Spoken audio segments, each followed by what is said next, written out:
everybody. Welcome back to another Three Girls, One Deck. In keeping with tradition, we are going to be revisiting a tag that we have done for the last couple of years. I believe we're on our third year doing this one. I think so. Yeah, and that is the Mid-Year Tarot tag for 2025. And this was created by Chanel Days. I believe it was originally a booktube tag or inspired by booktube. And then she modified it to pertain to tarot, which was brilliant. And so it's been so fun keeping up with this tradition. We thought we'd do it again. And so we have 13 prompts here, and let's get started. Basically, these prompts pertain to decks that we've acquired and or used in 2025 tarot and oracle. So, okay. I'm going first, and so the first prompt is deck you've used the most so far in 2025, and I didn't grab it. Hold on. Yay! We are cooking on gas. I know. This is how we do. This is how we do. Starting off exactly how I know. Hi, how are you? Feeding my soul 1212. Anybody else coming into the chat or watching the playback? Okay. So when I looked back, because I do record, the decks I've used and when. Actually, the deck I used the most in 2025. Oh, let me make myself big. Do I remember how to do this? No, that's not it. Is the Tarot Siren. Yeah, I know, right? I didn't think that would, I was kind of surprised by that. But then when I think back, this makes sense because, and it's in order because I use this more as a reference deck because as you see, I've written all over it. But what I did was there was a period where I was working a lot with pip decks. And so I kept this out, and then when I moved on to using other decks, I just kept using this one anyway, just to see how, a deck would compare to a more kind of Marseille leaning style of reading and just continue to use the two like that. So this is the one that I maybe not in the most traditional sense of reading with the tarot, but certainly I used this along with a lot of other decks and have just, I don't know, I always have fun with this one, like reading the keywords that I decided on and kind of reminiscing on my attempted studies of Marseille and Pip, which still I still get rusty on it, I'm not gonna lie, but that has been it's really it. That was my most used deck of 2025. Cool. Heather's next. Heather. So mine, I did the same. I went through my different, my bullet journal to see what decks I was using each month, and then looked at readings that I've done so far throughout the year. And there's a pretty even split almost, but the deck that I've used the most is the Sasrabito Tarot this year. I think I had a few months where I was changing decks throughout the month, but when I used this one, I used it for the whole month. It was like I got out for the month and then I just didn't want to put it away. And I did a lot more readings in that month as well. So it was just one that I was really like, I want to play with this deck a lot. And it's it's an oldie but a goodie. Everybody's seen it a lot of times. I know we three all have it and love it, and lots of people in the community all have it and love it. But out of the ones I've used so far, this has been my main deck. It's awesome. That is a good one. Yeah, I just pulled that one out recently too for a reading, so it's a goodie. Right. I still want the Tiny Traveler. I don't even know if that's even available, but kind of. I think it's still available, and it's fantastic. It's really I didn't even know that was a thing. So no, the tiny version of Sasrabito is super nice, and that deck, I think, because the artwork tends to be kind of simple, and the figures are really front and center and everything. It works really well as a mini deck. It's very, visually nice as a mini deck, and the mini also has it's linen finish, and it's super nice to shuffle, and it's nice. It's super nice. Yeah.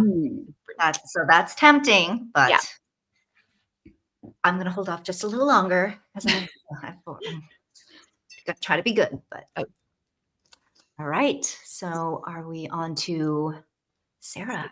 Yes. So this won't be a surprise to anybody who has watched our Three Girls One Monthly catch-ups, but there were several months where I was just constantly talking about this deck. I got this as a Christmas gift from Heather, and then basically just like used it for the entire, almost like Q1 of 2025, I'd say. I was kind of using this deck.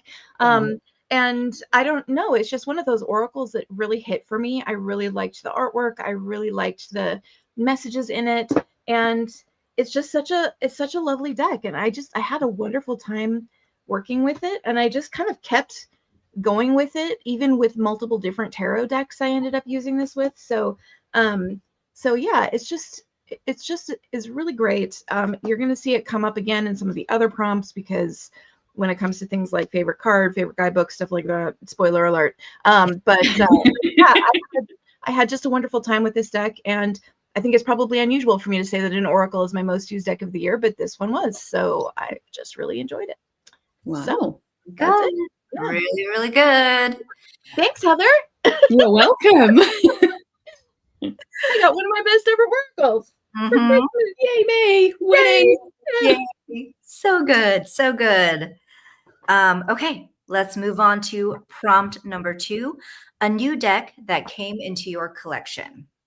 So the one that I chose is an early birthday gift, and it is one I had not known about, and that is, oh, let me put myself, okay, and that is the Pussycat Tarot. So to add to my cat deck collection that is ever growing.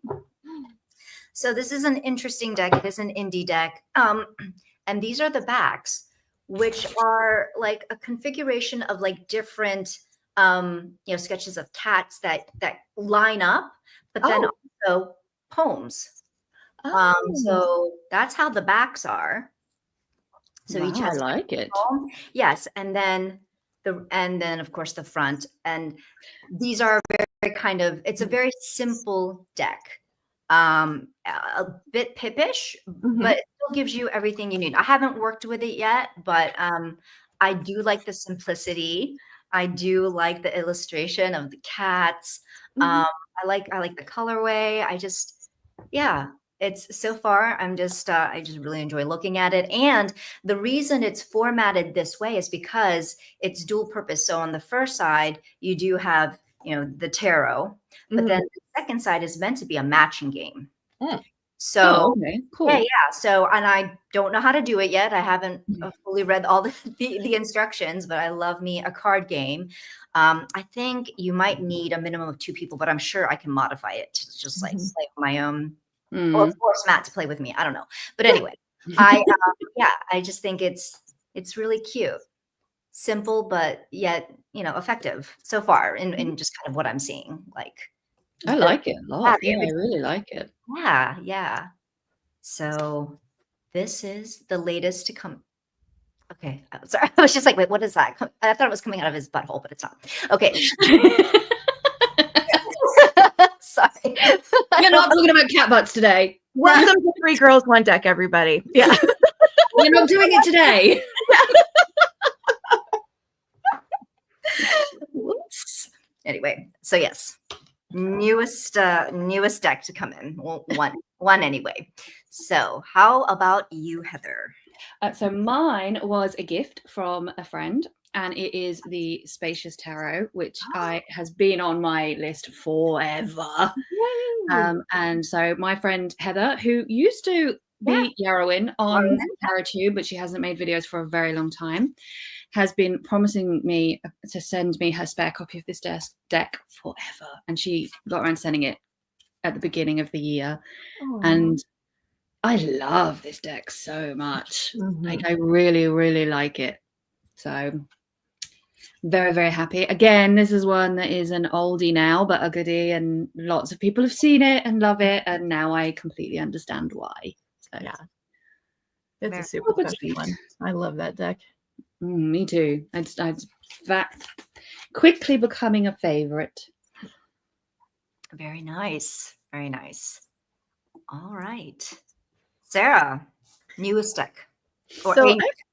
A new deck. I have a bunch of new decks that have come into my collection because, like, I even posted a haul recently because I just bought a bunch of new decks, like just because I got on a deck buying binge for some reason. I bought like 4 new decks, like almost all at the same time.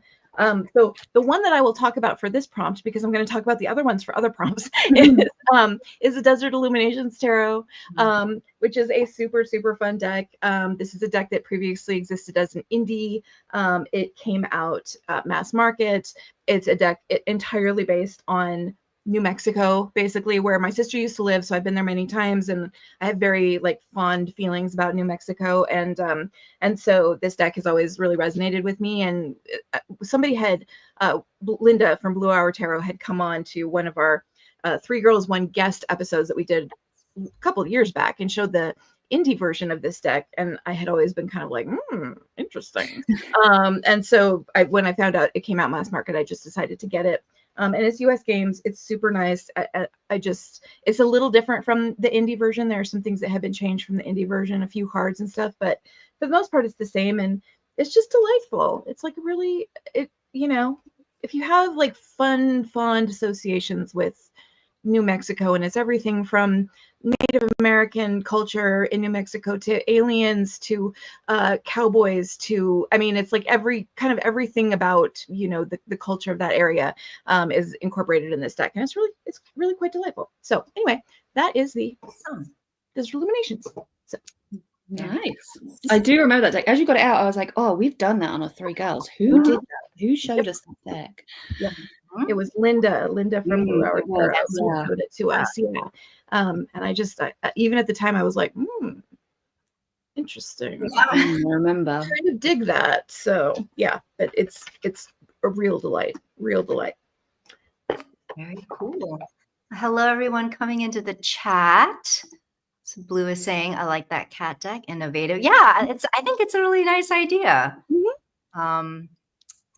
Hello, you 1082. Thank you very much. We love it too. And then I've had my eye on the cat deck. I guess I thought the backs were like affirmations or something. I didn't realize. Yeah, yeah. So hopefully it'll be a fun one once I figure out how to do it. Okay. Back to Julie. Back to me. So prompt number 3, a deck that could be better. So of the ones that I worked with in 2025, I chose the Hush Tarot. And this is up for debate because I know that there are people who like the deck the way it was originally designed. It's in its order, but I actually reordered this because I did not, and I didn't think it made much sense. I think the guidebook was only just marginally helpful and still didn't convince me that the image made sense. So but the imagery is just so lovely, so beautiful, and and it's one that I just was always drawn to. But the thing that would hold me back was the fact that like the images just didn't make sense with lined up with their archetypes. So I just went ahead and reordered them. So it works for me now. I'm glad I was able to make it work for me, but I also wish I didn't have to do the work. I wish. Well, yeah. Rather just use it out the box. Me, my expectations must be high, but yeah. So I would say that, and I believe like most of these are pre-existing imagery. So we've talked about this before. Yeah, so I think that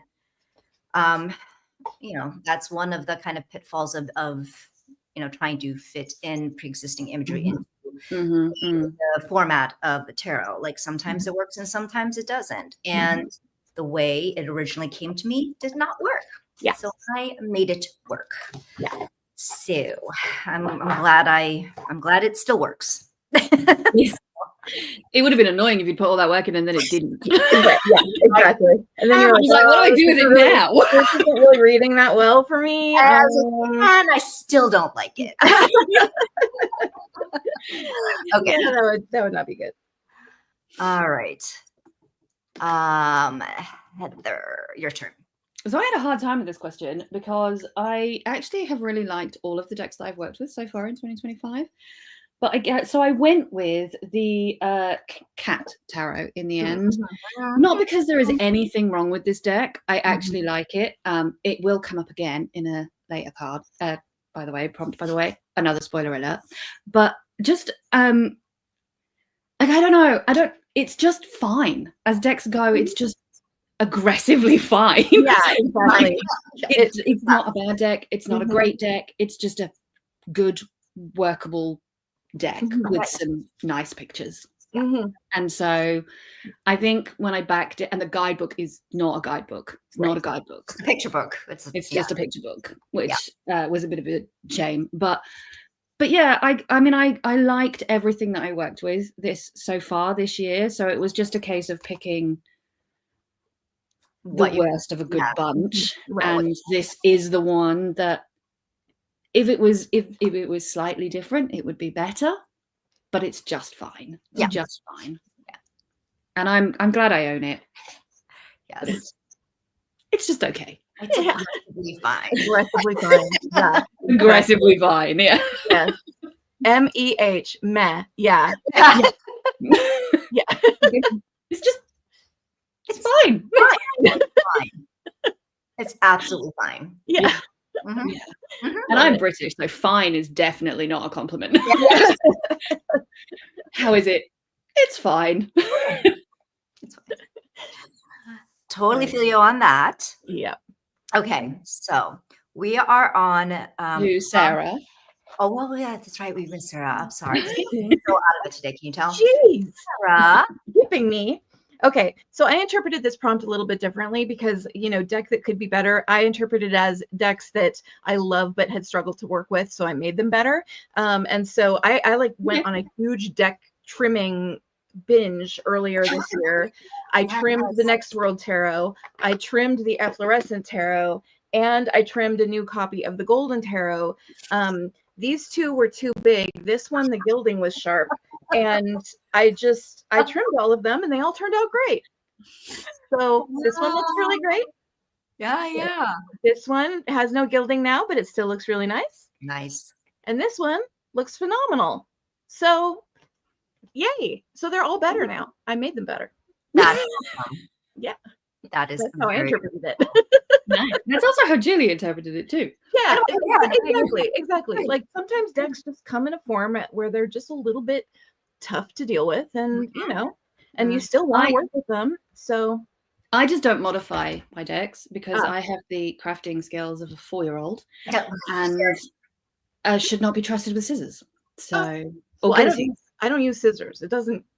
We don't use scissors for this. Scissors don't get you a good edge on a deck that's shuffleable.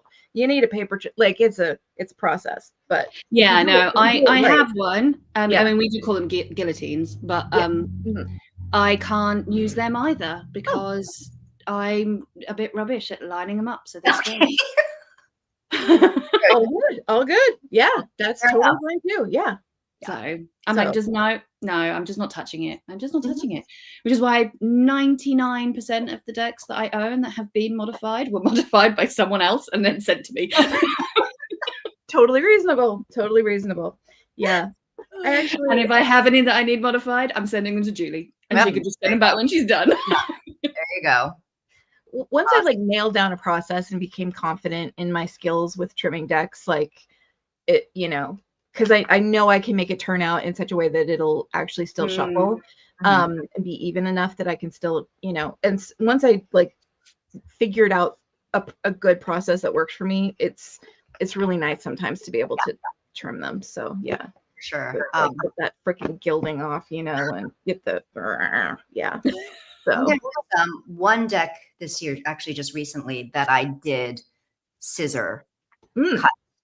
And that's its own terrible story. But anyway, so I had reason. I feel like sometimes I'm actually, even though time wise it's faster with the guillotine. Yeah. But in terms of the time then for me to patiently know how to line up each card and measure and, put the tape down to where I need to be lining each up.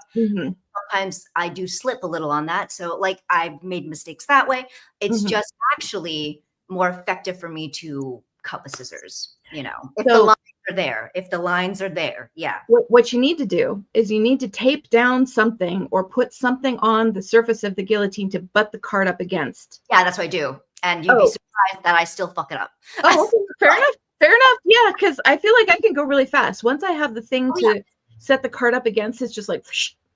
And I've gotten much better with it that I have for some other ones. That's what I've done. Okay. You know, yeah, you put the tape up and the washi tape, and actually I've gone the extra measure of, you know, sometimes depending on how slippery things are, I will, you know, even try to like tape certain cards like down and make sure I've got it right.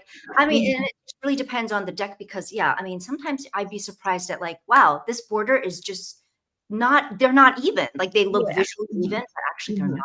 Anyway. Yeah. So yeah. Yeah, I'm way too lazy for all that shit. Gotta love modifications. Gotta love it. So okay.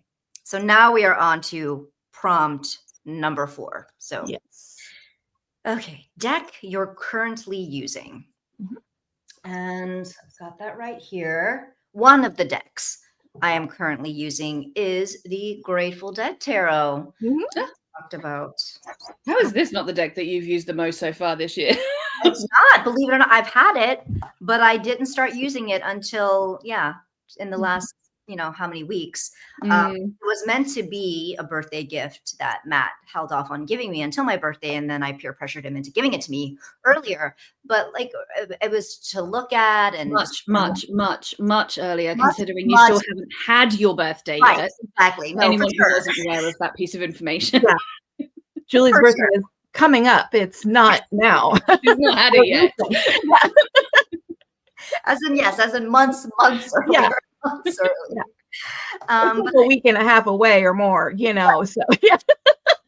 So I'm just like, okay, this is perfect that we can start using it in the month of June, and actually maybe even a little earlier than that. But I've just been having a really nice time with this.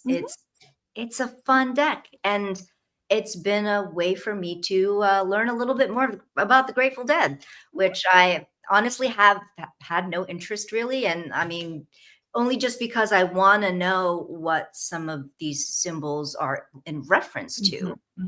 Have I done some of my own research? And I think this could also be an example of, you know, it could be better in terms of the guidebook, because the guidebook doesn't offer crap.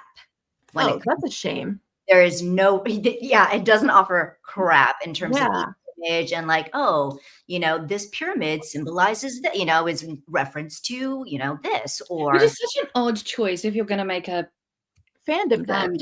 Yeah. Unless the thinking is that the only people who are going to buy it are fans who already have that information. But yeah, perhaps. Still, even then, you kind of want to explain your thinking, don't you? You would think so. Well, I would. Yeah. So I had to learn about, you know, what this bear means, you know, the reference to the bear, you know, the reference, there's a wolf, you know, that's shown, there's a tiger that's like, and so just kind of doing my own research. So, but it's so pretty. This deck is so freaking pretty. And so it just makes me happy. And I could have definitely used this deck for other prompts, but it's just definitely, it's a crush. It's a deck that makes me happy. It's a deck that like has been just, it's, and it reads really well.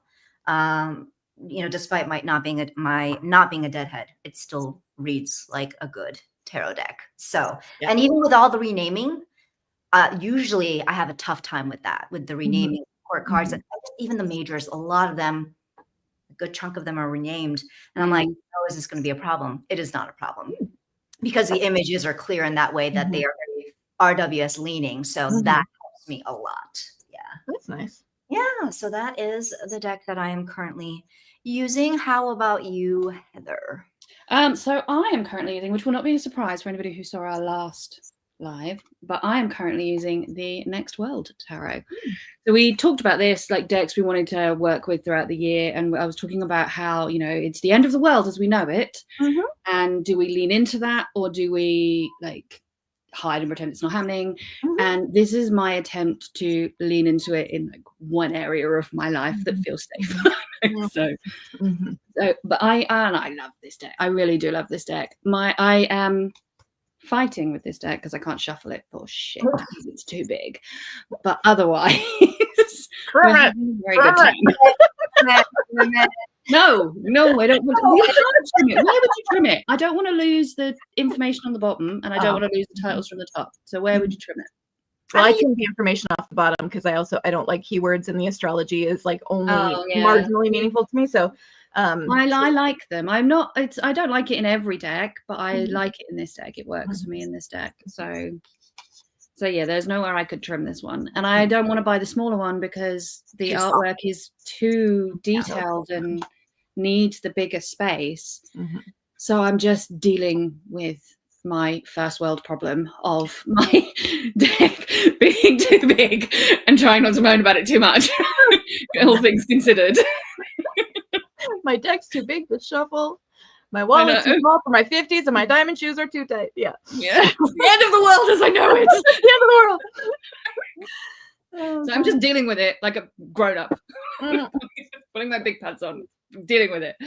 But yeah, but other than that, I'm not sure if I'm going to put this deck away anytime soon because I'm having a really, really good time with it. I love it. Awesome. Yes, Marlena, it does. So in the corner, I don't know if you can see. Can you see that? Saturn in Leo. Yeah, so it's all of the cards that have that. And then the minors have keywords, but the majors have to astrology instead. So they tell you what star sign they are and what planet.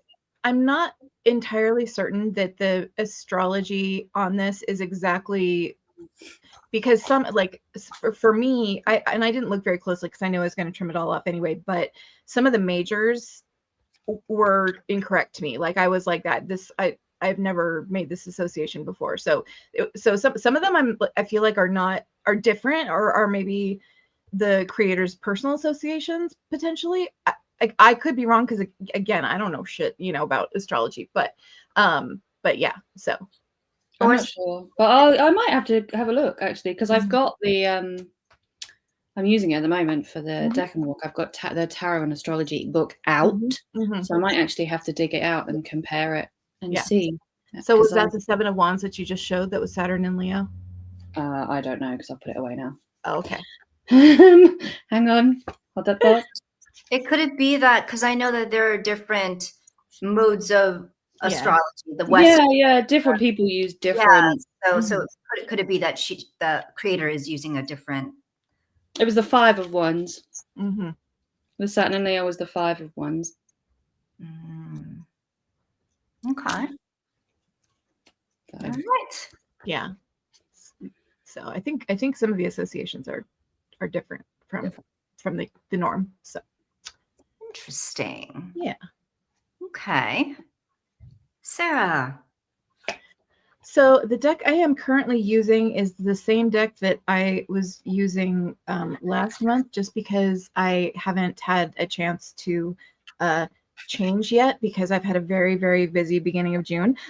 So I haven't put this deck away and picked out another one yet, but I've been using the Golden Tarot, which is a deck I've had for many, many, many years and I love very much. And like I've kind of talked about this before, how this kind of feels a little bit like my political deck.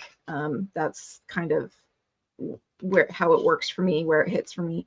And so for a variety of reasons that I won't get into for purposes of time, but yeah, I really love this deck. I trimmed it. This is the new linen edition copy, which is super nice. The gilding on it was super sharp, so I cut it all off, and now it's lovely. And this is a classic. It's a great deck. It's just digital collage of medieval artwork, and it's quite wonderful. So anyway, that's what I'm working with right now, and soon to change when I like wrap my head around what. Yeah. Right. There's no rules. Yeah. There's no rules. That's true. That's true. You change when you're ready. Exactly. Nice to stick with the tried and true while you got stuff going on, Exactly. So Exactly. we are on the next prompt, which is number 5, biggest surprise. So I guess related, my biggest surprise was this one right here. This touchstone. Oh, yes. I don't know. I don't know what, like, I guess I just wanted to be adventurous and try a deck that I normally would not have, thought to try. I did modify this, FYI. So this is not how it would appear to you if you bought this mass market, which it is mass market. So, I mean, but like, I don't know, these characters just really cracked me up, like this chick right here. And like the expression on her face, just like, well, that was egregious. Did you learn your lesson? You know, these are the messages that I get from these, like, or this guy, like, and so I said before that these to me are like the paintings from like the Hogwarts castle that are like talking to me and addressing me with all sorts of manner and attitude. And they're just like, it's actually a good time. That's what was surprising at how much like I would like this deck. And I was jonesing for like an art deck, like a high art deck. And nothing was really fitting the bill. And this one, it's not like this one was like, yes, finally, this is it. I was just like, I don't know. I'm not sure. Like, but Sarah loves it, and you just never know. Like, this is again one of those examples where you just never know until you use it. And so, yeah, this was a surprise. Yeah, that deck for me is so interesting because those kinds of artwork decks, I feel like, can be very distancing. They can feel very distancing. And this one in particular, like all of those people I feel so like I have such a close relationship with, like just super personal, even though they lived hundreds of years ago and I have no idea who most of them are. It just is one of those, you just feel like they're seeing into your soul and telling you stuff. And it's a very interesting feeling to get out of a deck like that. So I agree. And I think that's, that is part of like the big surprise for me, which is that it felt more personal than I would have imagined. And we talked about the kind of direct gazes and of a lot of the figures in this deck, which helps. And just, again, the expressions on their face, like that. I mean, they're actually quite expressive. Yes, very expressive. So, very expressive and like calling you out a lot of the time. Like, are you for real right now? Like, what are you doing, girl? What are you doing? Yeah, it's like, say this as your friend, okay? Yeah, exactly. Right, exactly. You're really sucking at life right now. Right. Yeah, exactly. Sometimes you need that, So sometimes you do. Yeah. Okay, Heather, how about you? So mine is also a favorite of Sarah's, actually, but my biggest surprise is also my first Oracle, which is the Reclaim Oracle, which I knew I would like this, which, I always knew I would like it, especially after hearing Sarah talk about it.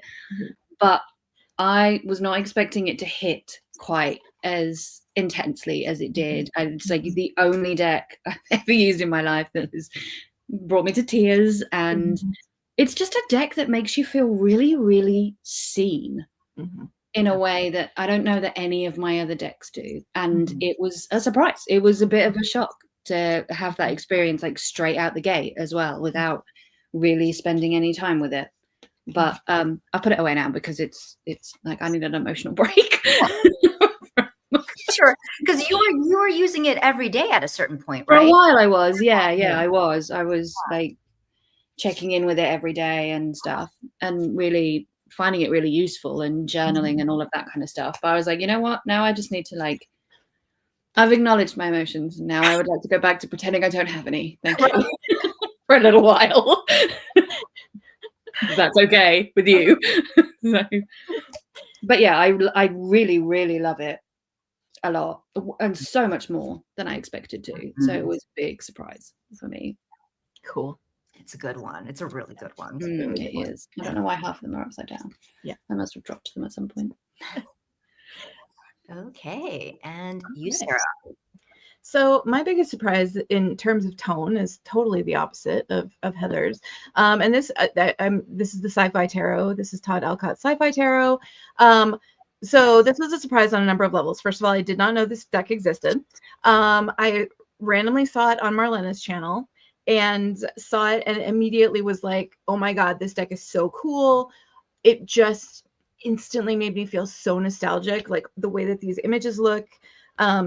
They, every image looks like the cover of a vintage sci-fi paperback or magazine. And, a lot of them remind me a lot of books that I read when I was young, and so it just is very, like, if you read classic sci-fi, even back in like the, 80s, a lot of the covers still looked like this, especially older books. Like if you got your hands on older books, which I often did. And so it was just so nostalgic for me. And so I wanted it. And then I was like, oh, this is going to be expensive. And then I went to the artist Etsy store and it's like $25. And I was like, what? So that was the third surprise with this deck, was like that it was actually incredibly affordable. And so I bought it like immediately, just snapped it up. I was like, I must have this deck. And it's completely delightful. All of the taglines, are just kind of pithy and funny. Like I don't normally like keywords, but this is one of those things where it's very much in the theme of the, the sci-fi, like here's the King of Swords and the tagline is the smartest man on any planet, like it's just so funny and amusing. And so I really like this one. I haven't used it yet. I can't wait to. I think it's just a super, super fun deck. But yeah, that's Sci-Fi Tarot. Oh, and the little white book is like written from the perspective of like an AI intelligence thousands of years in the future after the extinction of the human race, talking about like, so based on tarot cards, we think humans were like this. And it's like, it's actually so yeah, so it's great fun. Everything about it, the packaging, the cards, the artwork, everything about it is fun and makes me smile. So that one was a huge surprise on multiple levels. Looks fun. Definitely looks fun. Okay. Next prompt, number 6, deck crush. Okay, so this is also a new deck that I bought for myself for my birthday. And this is one that I had been on my kind of tarot temptation list for like the longest time. And so I really thought about it, but like I decided, yeah, I really want this. And that is the Tarot of the Guiding Muse. This is a large deck. It looks large. It's large, but luckily it is like I can at least cut it into different batches to riffle shuffle. It is at least like the nice bendy linen cardstock. But anyway, this is by Ted, I think. Hope I'm saying that right, but it's just, I don't know, the imagery of this deck. Like if you know me at all, you can understand why this is totally my cup of tea. And you're following this one protagonist. Her name is, I think, Emmy. And actually this is inspired by his wife who reads the tarot. So yeah, so you follow this one character throughout. And I just love the style of art. And I feel like all of the images are beautiful and they resonate with me. And it's just one of these things where as soon as I got it, I was like, it was just this connection. It was just like, okay, we are kindred spirits. We are bosom buddies. We are, it's just that it was that immediate. It was one of like that kind of immediate connection. And so I have been working with this as well, as well as the Grateful Dead tarot, and I've done readings with it already. It's just like, I'm trying to find really excuses just to work with it because I love it so much. And I think it's just so beautiful. So yeah, Tarot of the Guiding Muse. Okay. I don't think I'd ever even heard of that one. No, me neither until just now. Yeah. I saw it for the first time on Benabelle's blog. Okay. It was in December. And I was just like, I love that. And I'm going to hold off because I'm going to hold off. And then I was seeing it making some rounds on Tarot YouTube. And it reminded me again, like, that deck. No, I still want that deck. I do want that deck. And so, yeah. And like, for instance, so Justice, which I just showed, so his wife is a criminologist, I think. Ah.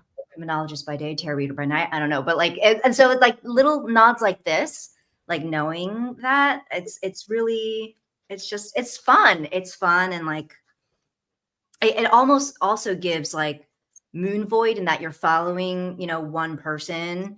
So it does kind of remind me of that, but it vibe wise, it's very different. And I love it so much. I love it so much. And like, I don't know. I had to even give it, like, I know when I love a deck, when I have to like give it a special like bag or something, and this is my favorite Sansebae boutique bag. And I originally had my other deck, and I'm like, no, this has to go to Tarot Muse.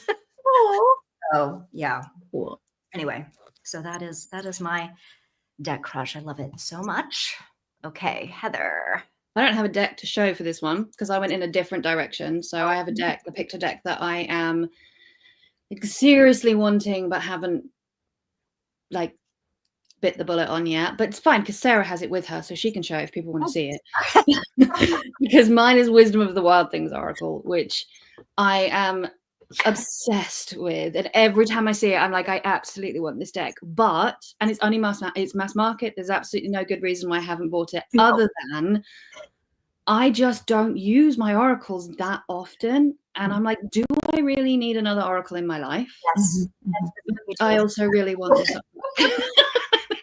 I will say, I feel like even though you may not in general use a lot of oracle, this might be the one that you end up using quite a bit. Oh yeah. You know me, I don't use, I'm like barely an oracle user. I don't use oracle very much ever. I just have never felt like a big oracle reader.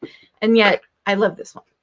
This one is one that I use. So I love it too. And every time you two bring it on and show it, I'm like, there's a little bit more of me that's like, oh my God, I love this deck so much. It's very much your vibe too. Like, it's definitely your vibe. That's why I'm like perplexed that you don't have this already, because it's I know. And I could just like literally order it now from Amazon, but I'm not going to, because I'm going to think about it some more and just occasionally log on and look at pictures of it, which is what I've been doing. You're just going to be super Libra about it, and it can take like 4 years to make a decision. We're all like what, double signs or whatever. Like, that's how we do, isn't it? Like all of us. Pisces, Gemini, and Libra. We're all like the super dualistic signs. Yeah. So us the three making decisions together is like a total shit show, just for everybody's information. Right. That's why we use dice. Actually, Well, it tends to go one of two ways. Either we really struggle, or we just, because we can't handle the thought of making a decision, we just decide on the very first thing that pops into somebody's head. And we just go, yeah, let's just do that. Sure. Yeah. Nobody say anything else, just do that. Basically. Yep. So I don't have anything to show you. Sarah should have been big because she had the deck to show you. All right. Okay. So my deck crush is one that I saw on Tom Benjamin's channel, and like, even art wise, I'm not entirely sure that this is my normal style. Maybe a little bit. I have some decks that are somewhat like this, I suppose, but it just grabbed me so hard when I saw it, and I just wanted it so bad. And that is the Bon Sequitur Tarot. And so first of all, one of the big reasons that this deck immediately grabbed me is, of course, the first card you see is the Fool, and the Fool looks like Anne of Green Gables. So that, even though there is nothing thematically like this anywhere else in the deck, this was the first card I saw, and it immediately was like, oh, okay, well, that looks like Anne of Green Gables, which made me super happy. But then, like, I don't know, the colors of this and the art style, and like, it's very much that sort of like printmaking or like block printing kind of art style, I guess, where you have like, you can see that it's done in like, cyan, magenta, yellow plates basically, and sometimes the colors are like a little bit offset from each other, so it looks a little bit more handmade, I guess. And I love the composition of the artworks. I love everything about the artwork of this is just so cool, and it's it's just a very, very well done deck in terms of the imagery. Definitely reads like a Rider-Waite-Smith. But it has some more modern elements, definitely some more queer elements. It just is really good, and it hit me so hard. It was an immediate like, ooh, I really want this, you know. And it's indie, so it's a little bit more expensive, but I just immediately kind of went and got it, and I love it. I think it's fantastic. So yeah, that is the Bon Sequitur Tarot. Yeah, it's just really good. It's just really cool. It's a cool deck. So I want that. I want that deck. I want it. It's really cool. Yeah. Yeah. The art style is just it's different from anything else I have, but I don't know, something about it just really hits just the right way. I don't know. Super cool. So very cool. Very cool. And I just love it that it's square. Squares. Yeah. It's square. It's super easy to shuffle, Julie. Like you would really like it. So I'm hoping that it'll make its way to my collection. What, by magic? It'll just appear one day. Well, when you have a birthday coming up, that can happen. You know? I did. She's already got a birthday present from Matt, though, so she can't have any more.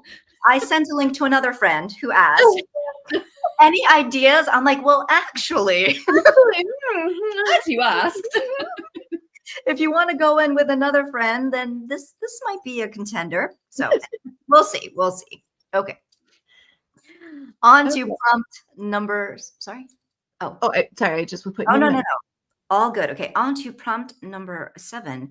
A favorite single tarot card from a deck. Okay. So I went with a card from a Tarot of the Guiding Muse, which I just did.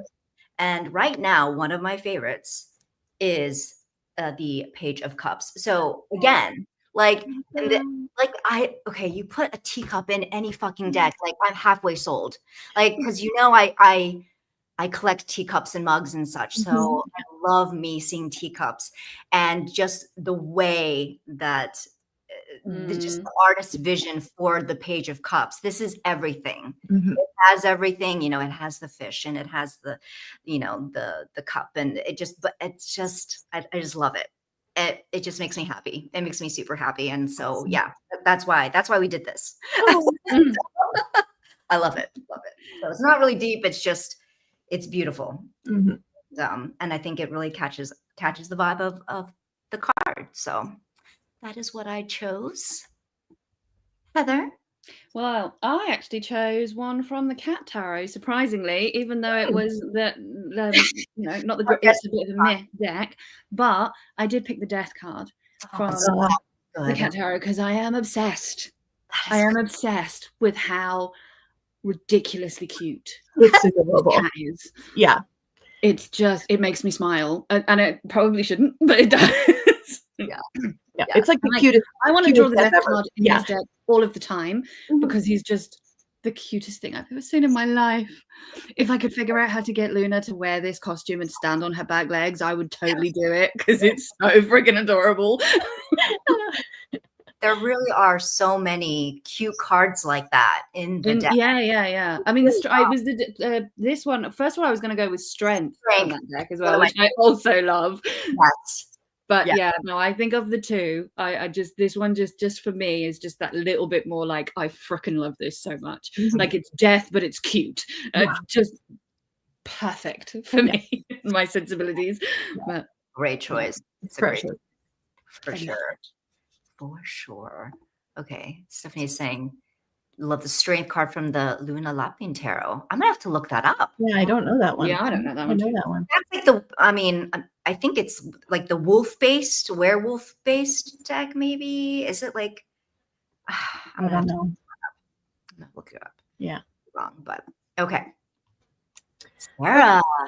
So I did not realize until this very moment that it was supposed to be a favorite single tarot card from a deck. So I did this wrong, but I picked an oracle card because I was thinking just favorite single card. And so I think it's fine. It's fine. I last year. I know there's no rule. Like, I can do whatever the hell I want, right? Like, it doesn't matter. So I picked this card from the Wisdom of the Wild Things Oracle, which is the Here's Your Do-Over card, which was stalking me a bit earlier this year, which was kind of amazing. And one of the things that really made me connect to this deck, because like my whole word of the year, theme of the year is like basically fresh start, do over. Like that's been my whole kind of concept for this year. And I kept drawing this card and being like, no, like this deck knows me so well. So that was part of the connection. But and I love this card because like the way that they talk about it in the guidebook, like you can see it's like this half bat, half fish creature basically. And the guidebook talks about like failure being both a blessing and a curse, you know, like how one thing can seem like two things combined, you know, like a do-over can mean both good and bad things. Like you're moving on from something, but also you're moving on from something, you know, like it's good and bad at the same time. And so I've really liked this card, and it's been special. So Good one. that was my favorite. So Yeah. I think I chose from the Wisdom of the Wild Things for this prompt last time. Oh, Like, did you? No, maybe I can't remember. Oh, I think you did. I think I chose like Allow Anger because that was my stalker card. Yeah. Yes, Yeah. yeah. I remember. You know, you said that. Yeah. Yeah, I mean that's gem of a deck. Seriously, Yeah. Heather, get on it. Get on it. You're like, I mean, you could always just buy it for me if you I want to. feel that too, yeah. Don't do that. Oh no, Julie's next. Julie's next. I'm all confused. Okay. Okay. Number 8, deck that makes you happy. And for that one, I chose this right here. This is the Heartwood Tarot. And Yay. yeah. Yay. Hi, Stephanie. Yeah, I feel like we have the creator here. So and you know, a big thank you to Sarah for like lending me her copy so that I, you know, could work with it. And very soon after working with it, I'm like, I need my own copy. I need to buy my own copy. And also now I need to send it back to Sarah so that she can break it in for me because because Sarah's copy shuffled beautifully. I was and like, but no, this is just, I don't know. This is a deck that just always makes me happy, and it always makes me feel actually quite safe. Because I know that I think it was maybe you, Heather, that you said you felt like this had a very gothic feel to it, which I also feel like it does. And never in like a place of discomfort or like fear. Always in a place of just like comfort and safety and being protected and being able to explore, you know, this kind of abandoned house and its surroundings. So I just think that this is definitely kind of like a comfort deck, like a hug deck to me. So it's beautiful, of course, but yeah, there's just not like a single card that I dislike. It's just great. So yeah, beautiful. And it feels nice too. It actually really does feel nice. I wish I didn't have such small hands. I know, your tiny T-Rex hands. I know. I am making my way to breaking it in, but I'm just like, oh wait, this doesn't fit because Sarah broke it in. That's why. Yeah. I mean, it does. They start to shuffle really well, and I say that with somebody who has really arthritic fingers. They do. They end up shuffling really, really well. But there are decks that you like. There are decks I have that I can't break in, no matter how long but this one I can feel it breaking in. Yeah. This is what Tammy Pie said too. Yeah, the more you shuffle, the better they feel. Yeah, I actually believe that with this for sure. Yeah. So, chef's kiss. Yeah. Good stuff. So I went with of the decks that I've worked with, the Crystal Unicorn Tarot. So I drew this. If you haven't seen our last catch up, I drew this by chance in a like spin the wheel thing, and I hadn't worked with it for so long, and I had forgotten how fun this deck is. Like it just is. You can't not smile. Look, everybody smiles. Everybody looks at this desk and goes, "Oh, look, cute, so unicorns. It's adorable." With crystals on their butts, just like My Little Ponies. It's so perfect. It's so wonderful. Like they have little symbols on their butts. It's like, oh. As a child, I was obsessed with My Little Pony. I had My Little Ponies. I watched My Little Pony. I loved My Little Pony. I had an imaginary My Little Pony that lived in the garden. Don't ask. But it just like really taps into that childhood joy and excitement, and just but it also reads really well, and it can give you some really hard-hitting, serious readings, but it just does it in a way that's so pastel.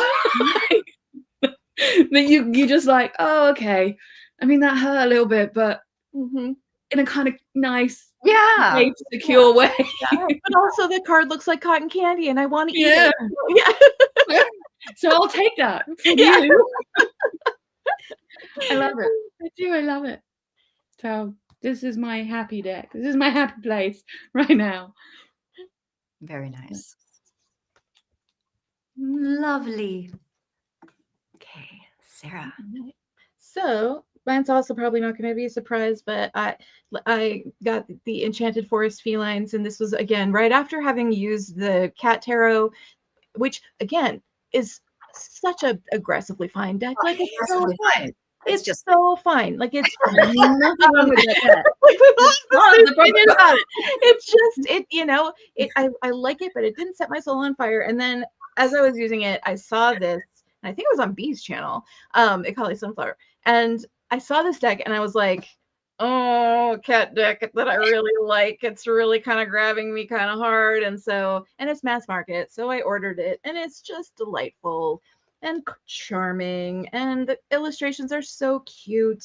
And what they picked for the suit symbols is so cute. It's like branches for wands, dandelions for swords, toadstools for pentacles, and saucers for cups. And it's so cute. It makes me smile. It's got this super just storybook happy art style, and yeah, it just makes me extremely happy. So I just really enjoy this one. Anyway, and Enchanted Forest Felines. Look at Temperance. It's so cute. Yeah. So cute. It's so cute. Anyway, so yeah, I've been having I had a really nice time with this one when I got it. I worked with it for a month and I super enjoyed it. And it actually went really well with the Wisdom of the Wild Things Oracle. So yeah, it was a lot of fun. I'm glad you found a cat deck that finally worked for you, because I know that's not been an easy journey. This could have been biggest surprise too, because I wasn't anticipating just randomly seeing a cat deck on TarotTube on somebody's channel and just being like, oh, look at that one. Like I was just, it just grabbed me and I was not anticipating that. So yeah, I really like it. Awesome. And it's a Llewellyn deck, but it comes in a little box instead of a big box. Yeah, I like that. Phenomenal. So very nice. Most of my Llewellyn decks get taken out of the big boxes and put back instead. Same. I do the same with all of my Llewellyn decks. Big boxes are like in a storage box in my closet because I'm like not dealing with all that. So yeah. Okay. I have 0 cat decks. There are a lot. I have just the one. Yeah. Quite a bit. The overlap between tarot people and cat people seems quite large for some reason. So yeah. Sure. I don't have any dog decks, Marlena, and I really, really want the right dog deck because I'm more of a dog person than a cat person, but don't tell my cat. But I don't have any. I had one and I didn't really gel with it and ended up selling it, but it's really hard to find the right deck. I agree, because I would not be opposed to a dog deck, but of the ones I've seen, none have really been the one. Yeah. So. Oh well, the search continues. I'd quite like a Yorkshire Terrier deck because obviously that's what I have. Yeah. Right. I would love a deck of just Logan. Yeah. Yeah. Totally. Wow. Okay. And Stephanie, I am looking up the Fells Oracle, so because now I'm curious. So I got a deck recommendation. So okay. So I'm excited. You. Oh, that's a good point. It is true that there are so many breeds of dogs compared to cats, and so it's hard to like make a cohesive dog deck, I suppose, and like different people have different attachments to different breeds of dogs, so each breed has like very specific personality traits Right. as well. Mhm. So matching the right dog to the right card can be a risk, I think, Yeah. if you're selling it to That's true. dog people. Right. Unless it's like a specific breed based deck, like there's a slow Yeah. rider dachshund deck, and there's some other like specific breed decks, which Yes. Oh my gosh, the Cavalier. Are those like the Like ones a that King Charles Cavalier King Charles? with the big they're super ears. cute.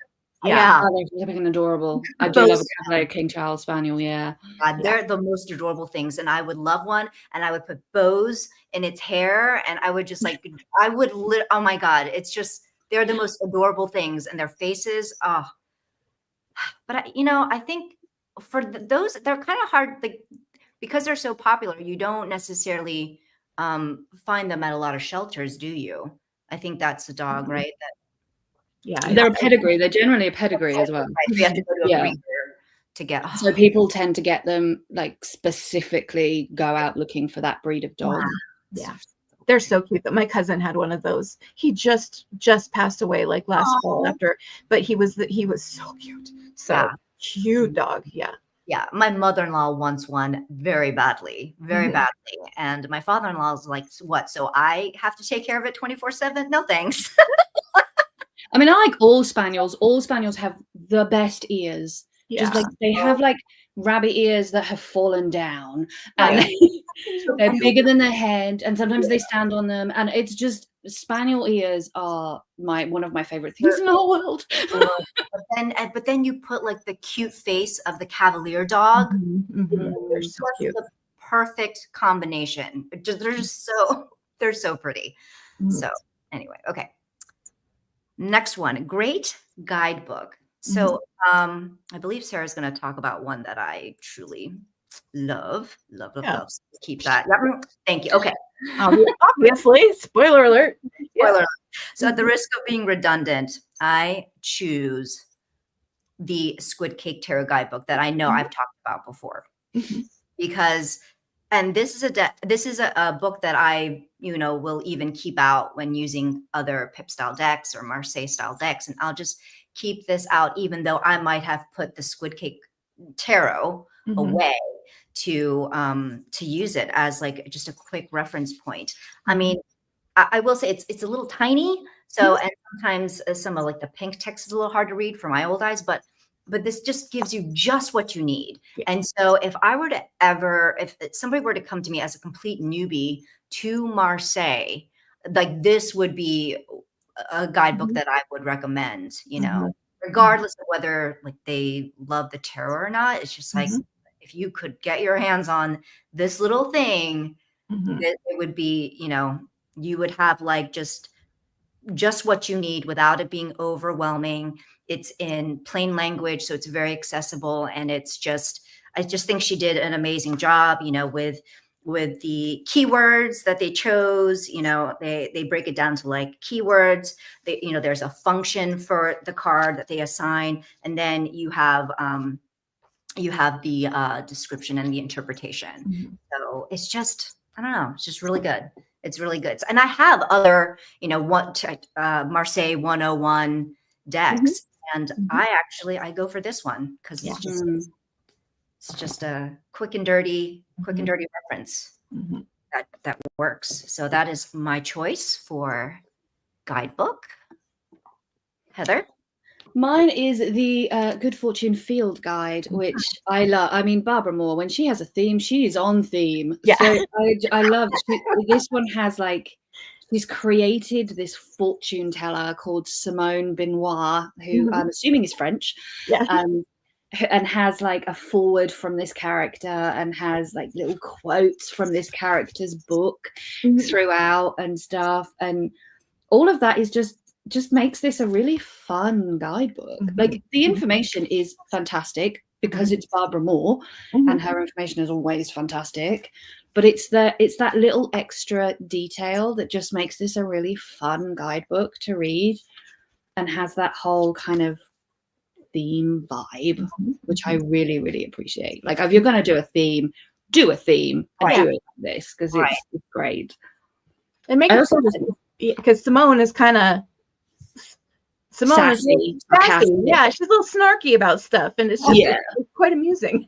Yeah. And she's like in her forward when she's like, I told Barbara not to waste her time diving into all of the symbols and blah blah blah.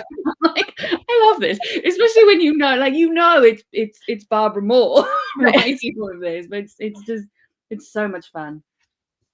It is really good. Yeah, I told Barbara took my advice to not embarrass herself or her readers by explaining symbols. Like, I love it, and she feels very French.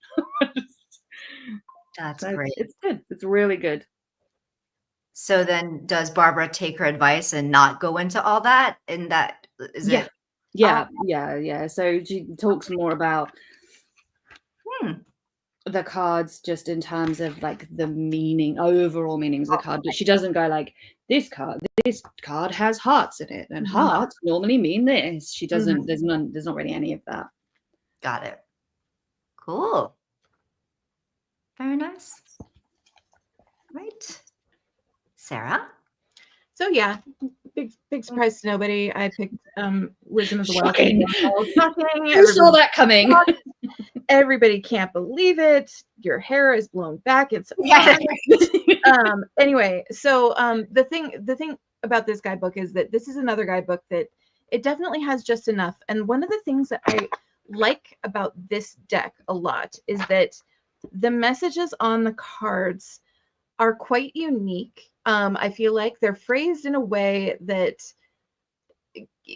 kind of gives you mentally a lot to work with. And then the write-ups in the guidebook, even though, none of them are super long, they're just about like a page, but they just give you enough. And what they give you is interesting and thought-provoking. And it's always just like a phrase that you've never thought of before, but that it really, once you start thinking about it and working with it, it really starts to evoke a lot. And that I think is one of the really special things about this deck. Like, I love the artwork, but I also think that Angie Sullins did just an amazing job of coming up with the card titles and writing the guidebook, because it really gets at a lot without a ton of words and in an interesting way. So this has been great. This I've been working with this deck consistently with the guidebook. Like, I always read the guidebook entry when I pull a card, and it's just really good. So yeah, just singing the praises of Wisdom of the Wild things a little bit more. So, because nobody's tired of it yet, right? No. I will never. Everybody's going to own that deck by the end of this one, because we must. I know. I'm like 9 times now. I know.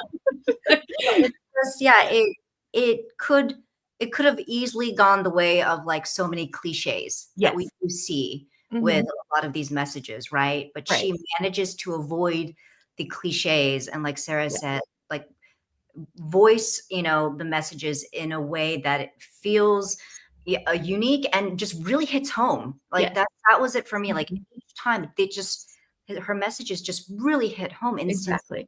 Exactly. So yeah, it's a great guidebook for sure. Totally agree. Okay. So the next prompt, number 10, what deck do you want by the end of the year or are still waiting on? So, okay, Bon Sequitur for sure. Like, if I don't get it for my birthday, I probably will just buy it for myself. That just looks like such a fun deck. I love the bright colors, and it looks like a lot of fun. I love all the images and, the artist's choice for that. Like, I think that would just be a great time. And then I think we're all waiting on the cracked amethyst tarot, right?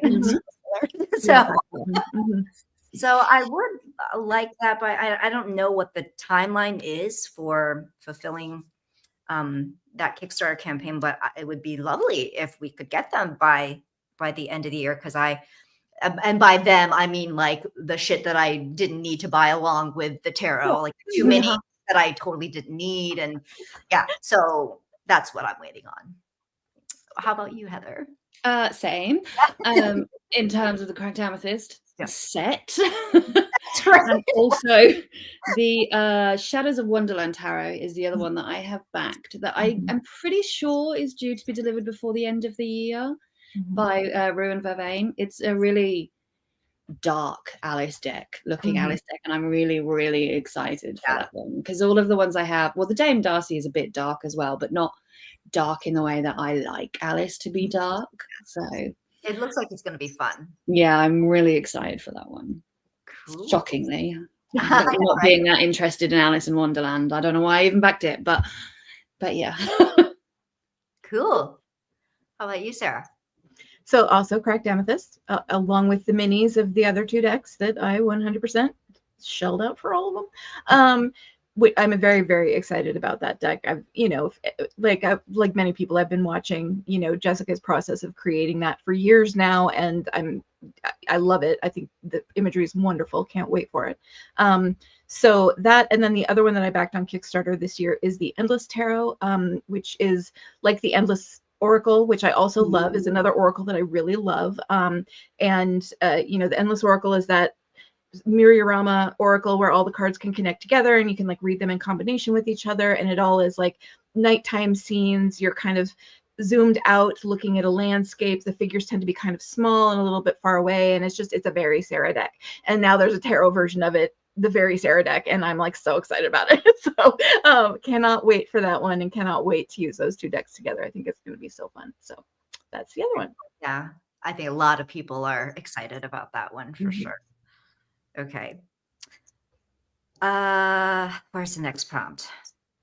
Which deck hasn't been used yet or barely, but you want to work with this year? And so I went ahead and chose the Gentle Tarot. This is a deck that, I got it last year, and we're coming on the time where here in the US, where I live, we're getting to the warmer months. And so this deck feels very summer. It feels very oceanic. And so I feel like I'll want to work with this more in the upcoming months. And, speaking of great guidebook, this comes with a very comprehensive and in-depth guidebook. And so I feel like last year I did work with it, but I just feel like I barely cracked the surface because there was so much to explore in each of the cards and to read in the guidebook. And so this is one of those decks where it certainly invites just like deeper exploration and to really take more time with the deck than I, took. So yeah, I definitely want to work. I just think it's so lovely.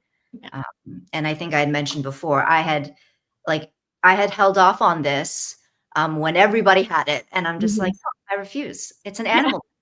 I do animal decks, okay? I don't do now. I do all the animal decks. So yeah, it's really lovely, and so that is one that I am hoping to work with soon. How about you, Heather? I went with the Majestic Earth Tarot. So I love this artwork. Like, this kind of artwork is my favorite style of art. And this was a gift from Sarah. This was one I didn't know existed until after it was no longer available. And I was gutted because I really wanted it. And I got it from Sarah last year. This is my favorite picture ever. Good one. Like, I love it. But I'm also seriously intimidated by this deck for some reason, and because it's so different to anything else that I own. So I've worked with it a little bit, but not nearly as much as I would like to, and I want to really spend time with it and get to know it and really delve into I think I'm going to go off on a rabbit hole of art exploration at the same time, but I haven't used it very much. I've done some daily draws with it and not really done too much else with it yet. So I want to put like a month aside where I just really focus on this deck and spend lots and lots of time with it. Remind me, that doesn't come with like a guidebook or anything, or it's like a pen. It does. A little guidebook. It's not huge. It has just a little guidebook. Got it. Yeah. It's it doesn't talk about the art. I mean, it tells you what the painting is and who it's by and when it's from, but otherwise it doesn't go into any kind of details or anything. But got it. And you only get like a small page for each card. So it's basically just like the generic meanings of like the tarot cards and not kind of any connection between the actual painting and. No, so it's hard to explain, I guess, but it describes the card is what it really does. It gives you a description of the card, but not like, this is a picture of a man on some rock staring out into some fog. It's more like a lonely man standing, that kind of thing. Yeah. But it doesn't really give you a meaning of the card. Yeah. Okay. Got it. I find that deck is one that reads really intuitively for me, just because like so much of it is just about, I don't know, it's such a big energy deck for me because it's so much about just like, it's like it puts you in a place that you're standing in and says, how do you feel right now? Like that's kind of how I read. Let me freak out. Why? How do you feel? Like it just I don't know. It's a really special deck. I love that deck so much. So, but yeah, I don't actually use it super frequently because it's one of those decks that I always feel like it's a deck for big questions, and it's like a big deck. Yeah, it's like vast landscapes, like how this is going to speak to something super important in my life, like that. That's how I always feel about it. It's interesting. So cool. All right, Sarah. So this is a deck that I actually bought last year and I was fully intending to work with in the fall, which is I got the mini edition of the Crow Tarot, which it had just sort of re-grabbed me. I had the Crow Tarot like ages ago when it first came out, and I was sort of like, wasn't super into it. And it was also really big and kind of tough to use. And so, I kind of got like re-attracted to it at some point last year. And I was thinking, okay, so this fall, because the Corvid vibes always nice in the fall, so I'll use it in the fall. And then in the fall, I got so obsessed with the Bonefire Tarot that I spent like 3 straight months with the Bonefire Tarot and just like was in this very deep, intense relationship with the Bonefire Tarot. And so I never ended up getting this one out, even though that's early in the year what I had intended to do in the fall. And so this fall, I'm like, yes, now we're going to do this. We're going to actually work with this deck. And I do like the mini edition. I think it's just a nice size. The artwork is really beautiful. This is MJ Cullinan deck. And it's just such a pretty deck, and crows are cool and I like it. So I'm just going to give it a try sometime this fall. Anyway, cool. So, yeah, that's the Crow Tarot. Very nice. Got short shrift last year, even though I had fully intended to work with it. It happens. It happens. Man, I just freaking loved the Bonefire so much. It was just so like, just the right thing. So. Got it. I think, did you also do that, Sarah? You had the big one and then you. I did. Okay, I rehomed it. Yeah. Like a long time ago when it first came out years ago. I had it and I rehomed it, but the mini edition is super. It's just a really nice size and it's super cute. So love a mini. Okay, now we are on to prompt 12. Favorite video you've made or seen. So I will say a favorite video that I've made. Well, we've made. It was one of them is the origin stories, our tarot origin stories. That probably this year that has been my favorite video that we've done, because that was just so much fun, like going down memory lane and actually solidifying for myself, like what was my, like what was the sequence of events of like how my practice came to be, like how we got to know each other, how 3 girls came to be. It was just a good time. It was a really, really good time. So that was what I chose. Heather? Mine was probably all of our catch-up videos. I think there's some of my, like, I love doing the lives, but I also really like doing the catch-ups. I like sharing as a conversation what we do each month, and like we're making videos, but it's also a really nice way for us to keep in touch every month and keep up to date with what we're doing and all of those kind of things. So those are my favorite videos to be part of, and my favorite videos that we are making, not just this year but all the time. But So true. Yeah. And we edit so much out because we're just Oh, shoot the shit and then are like, oh God, we got to get back to the topic at hand. yeah. Unless we're all it's late and we're tired, and then we're all just like boom, boom, boom, boom, boom, done. Bye. See you next month. Oh, yes. Awesome. How about you, Sarah? So I also loved the Tarot Origin Stories one. That prepping for that one was also super fun for me. Like I was going back and reading journals that I hadn't read in years, you know, like I don't know. I had this, like you were saying, Julie, it was this just massive trip down memory lane. It was really fun. And then in terms of like videos that I was watching that other people made, I really enjoyed the Show Me Your Decks tag, like, or Show Us Your Decks. I can't remember exactly what it was, but that was just a fun tag to watch. Like everybody, the way that they interpreted the prompts, I thought that the prompts were creative and fun. And, you know, it just, those were just all fun videos to watch. So thanks for responding to that tag, everybody. I probably watched your video and enjoyed it if you did one. So, yes. So, yeah. Thank you, Angel, for creating it, because that was a good time. Yeah, it was a really fun time. For sure. Okay, and then we have our final 13th prompt. Pull a card for the next 6 months, or pick a card whose energy you want to bring into the next 6 months. And so, surprise, I pulled from Tarot of the Guiding Muse, and my choice is the 8 of Wands, because this first half of the year, I actually went back recently and journaled on my my 2025 intentions. I like to kind of visit it halfway through the year to see if my intentions are still valid, like if I still want to continue with these goals, you know, or what has changed, and or how my progress is. And I definitely stalled on a few things, and I give myself grace for that because it's been a challenging 2025.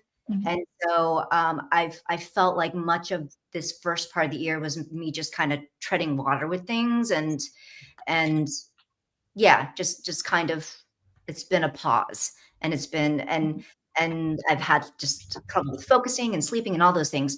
And so, like, as an example, my Korean studies had to take, you know, like I took a huge pause from that. And so only just recently I've picked that back up. And there are just other things and other projects that I've had on my mind that, or I've written as intentions for 2025 that just, you know, they haven't really, the wheels haven't moved in any direction. And so I want the at least this next half of the year to be where I'm in a place that I am actually acting and being a little more active and taking initiative and making things happen that I really want, you know, that I really want to work towards. So that's why I chose that. And can I say, I just love this animal. It's a jackalope, by the way. I love that.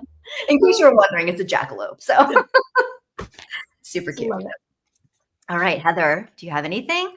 I didn't pick mine beforehand. I'm going to pick mine now. I'm just going to randomly pick mine now, and we can all find out together how the rest of my year is going to go. All and right. then I might log off,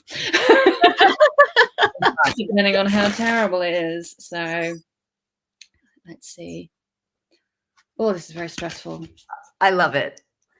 This is going to be fun. What is this? The Four of Cups. Ah, okay. Interesting. Yeah. Okay. I can live with that. I can see that based on even what we were talking about prior to getting on the call. Yeah. I can see that. Yeah. Kind of in that place where I'm like, I'm not taking on anymore. I don't care. Yeah. I'm done now. I'd like an emotional break, please. So yeah. Hilarious. Cool. Okay. Well, I'm going to keep that out so I can think about that some more offline. But yes. Love it. And I love that the Spacious Tarot is so good. That depiction of the Four of Cups, where the cups are just like sitting there on a rock and the river is just flowing around it. It's unaffected. It's just, it's such, that deck is so smart. It's so smart. I love that deck so much. Yeah. Yeah. Are they jackalopes? It's supposed to be scary. Are they? Oh, I don't know. Tia Kingfisher has a jackalope story, doesn't she? I think it's a short story collection of short stories she's got. That's the jackalope. And wait, is that okay? I'm going to sound really dense. Is that a real animal? A jackalope? No, it's a cryptid. No. It's a cryptid. It's like a, yeah. Wait a minute. It's like the chupacabra, the Mothman, and all that kind of stuff. It's not real. Yeah. I am not familiar with jack. I thought it was adorable. I Yeah. still think it's. I mean, it's blue. I mean, it's a rabbit with antlers. Like, how is it? I mean, how are you not supposed to find it cute? Like, I don't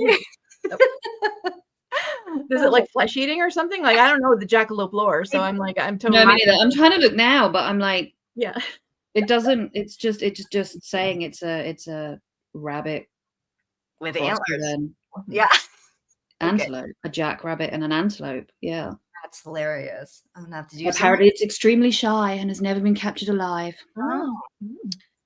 Yeah, look at me writing it right here. So that's hopefully going to be the energy for the rest of the year. Cross our fingers.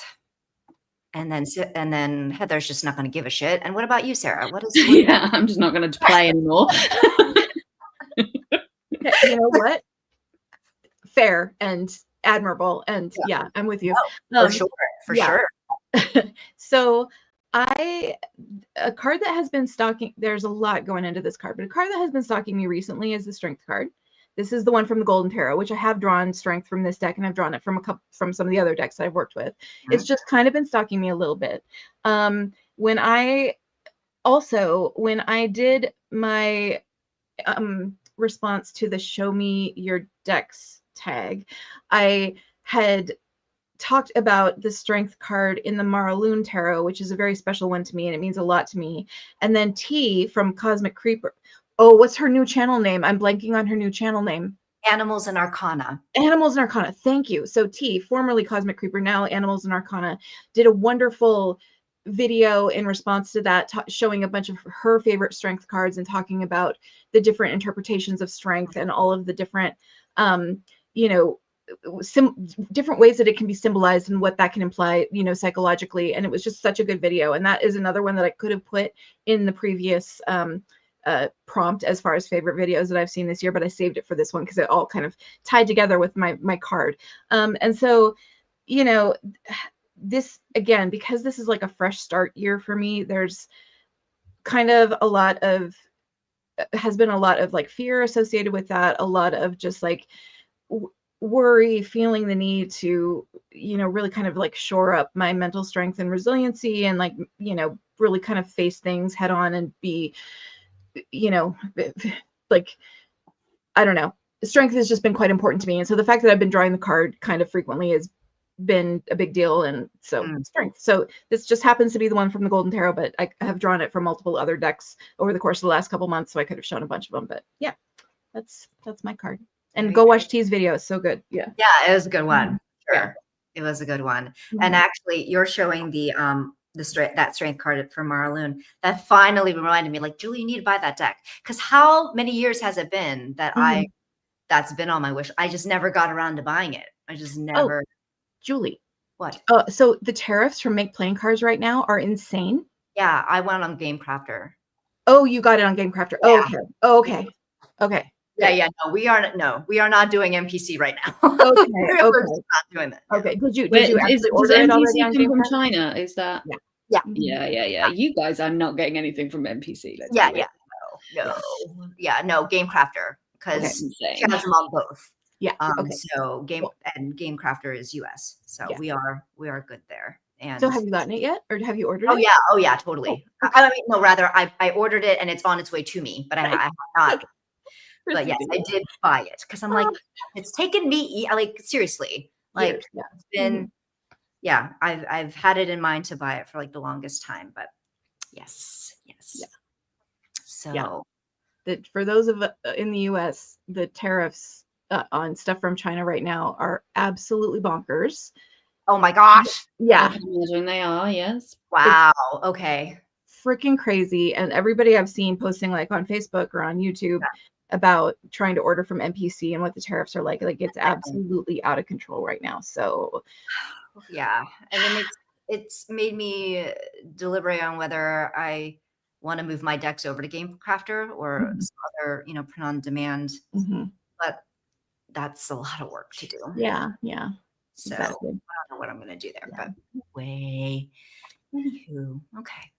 And are we now done? I think we're done. Yes, we are done. Woohoo! We did it. So thank you all for hanging out with us while we went through all these prompts. This was a lot of fun as usual. And next live will be on Sarah's channel. We haven't figured out the date yet, but we'll definitely let you know very soon. Mm-hmm. So until then, again, thanks so much. This was a lot of fun, and we will catch you next time. Bye-bye. Bye, everybody. Bye.